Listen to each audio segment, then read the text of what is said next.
Welcome to Abdali Grammar School YouTube channel. Abdali English Grammar, Indefinite Tenses. Lecture number 7. There are three major types of tenses: present tense, past tense, and future tense. In today's video, we'll be exploring indefinite tenses.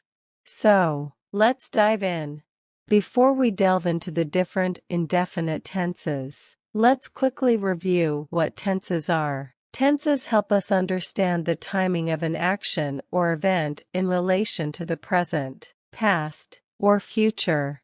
Tenses are also known as verb tenses, as these have their specific impact only on verbs and helping verbs. Indefinite tenses are tenses which are not definite, also known as simple tenses, are used to describe actions that are generally true, habitual, or regular. The three main indefinite tenses are the present, past, and future. Each of these tenses has its own specific usage. Let's explore them one by one.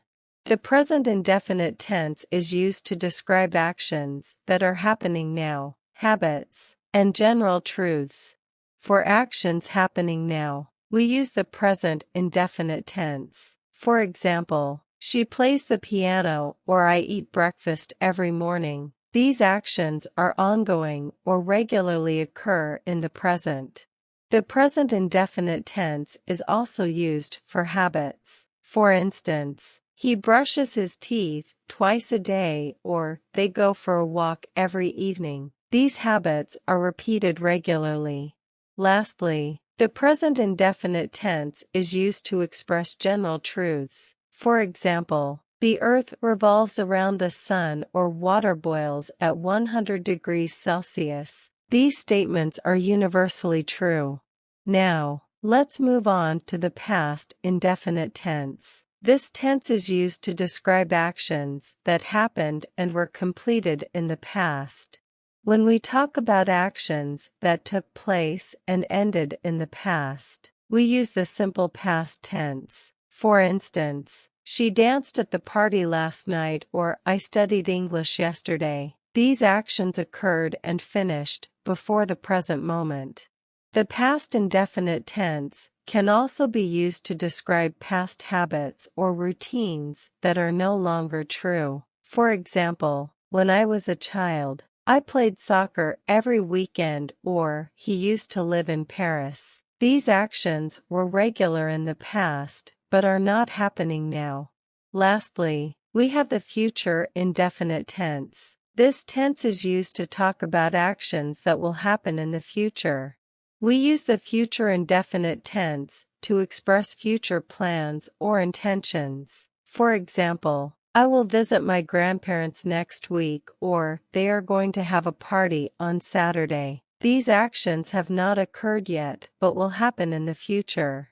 Additionally, the future indefinite tense can be used to make predictions or assumptions about the future. For instance, I think it will rain tomorrow, or she'll probably be late for the meeting. These statements express our expectations or guesses about what will happen.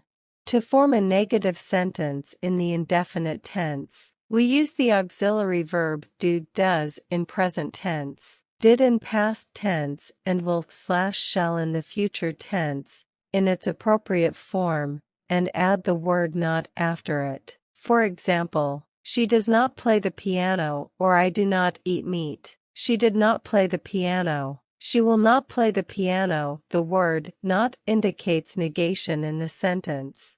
To form an interrogative sentence in the indefinite tense, we start with the auxiliary verb will, do/does, did, and place it before the subject. For example, does she play the piano? Or, do you eat meat? Did you study English yesterday? Will she visit her grandparents next week? Or, will you attend the party? The inversion of the subject and auxiliary verb indicates a question.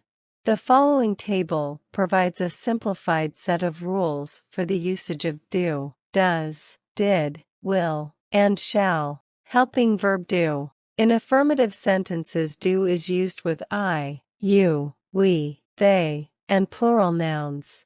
In negative sentences, add not after do, for example, do not. In interrogative sentences, place do before the subject, for example, do you like ice cream? Helping verb does. In affirmative sentences, do is used with third-person singular pronouns, he, she, it, and singular nouns. In negative sentences, add not after does, e.g., does not. In interrogative sentences, place does before the subject, for example, does he play guitar? Helping verb did. In affirmative sentences, did is used in the past tense for all subjects, I, you, he, she, it, we, they. In negative sentences, add not after did, for example, did not. In interrogative sentences, place did before the subject, for example, did you go to the park? Helping verb will. In affirmative sentences, will is used to indicate future actions or predictions. In negative sentences, add not after will, for example, will not. In interrogative sentences, place will before the subject, for example, will they come to the party? Helping verb shall. In affirmative sentences, shall is used in suggestions or offers, more commonly used in formal contexts. In negative sentences, add not after shall, for example, shall not. In interrogative sentences, place shall before the subject, for example, shall we go for a walk? Now, let's move on to the rules of the indefinite tense. Sentence structure in present indefinite affirmative tense is subject, verb, object. For example, I play soccer. Sentence structure in present indefinite negative tense is subject, do or does, not, verb, object. For example, I do not play soccer. Sentence structure in present indefinite interrogative tense is do or does, subject, verb, object. Do I play soccer? Sentence structure in past indefinite affirmative tense is subject, verb, object, past tense. For example, I played with my friends. Sentence structure in past indefinite negative tense is subject, did, not, verb, object, base form. For example, I did not play with my friends. Sentence structure in past indefinite interrogative tense is did, subject, verb, base form, object. For example, did I play with my friends?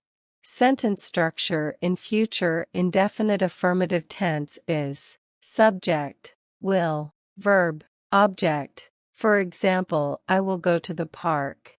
Sentence structure in future indefinite negative tense is subject, will, not, verb, object. For example, I will not go to the park.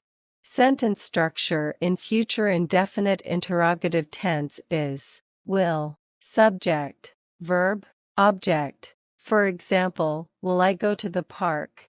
Let's move on to the example. Let's use the sentence, the dog plays fetch, and convert it into different forms, including present indefinite, simple present, past indefinite, simple past, future indefinite, simple future, as well as simple negative and interrogative forms. Here's how it can be done. Present indefinite. Affirmative, the dog plays fetch.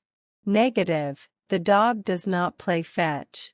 Interrogative, does the dog play fetch? Past indefinite. Affirmative, the dog played fetch. Negative, the dog did not play fetch. Interrogative, did the dog play fetch?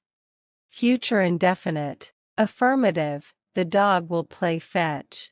Negative, the dog will not play fetch. Interrogative, will the dog play fetch? Thanks for joining us in this educational journey. Don't forget to like, share, and subscribe our YouTube channel. We will see you in the next video.